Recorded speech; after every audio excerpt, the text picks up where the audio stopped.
অনেক মানুষ এমন আছে যারা প্রায় আমাদের কাছে প্রশ্ন করেন মোহতারাম, অধিক সময় বেশিরভাগ সময় মাথাটা ধরা থাকে। এই ক্ষেত্রে এর কোনো কোরআনি আমল আছে কিনা? অত্যন্ত গুরুত্বপূর্ণ বিষয়।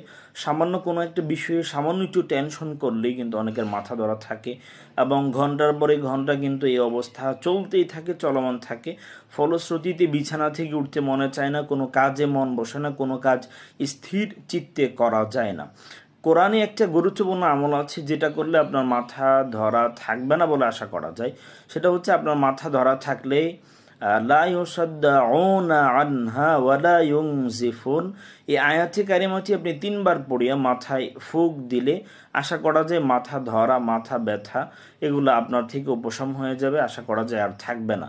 তার মানে আমাদের মাথা ধরা, মাথা যদি ভারী ভারী মনে হয় তো আমরা মাথায় হাত রেখে এই আমলটা করতে পারি। কোরআনী আমল আমরা মাথায় হাত রাখিয়া অথবা হাতে ফুঁক দিয়ে এই আয়াতি কারিমা পাঠ করে হাতে ফুঁক দিয়ে মাথায় আমরা যদি এটা ফুঁক দিতে পারি, সেক্ষেত্রে কি হবে?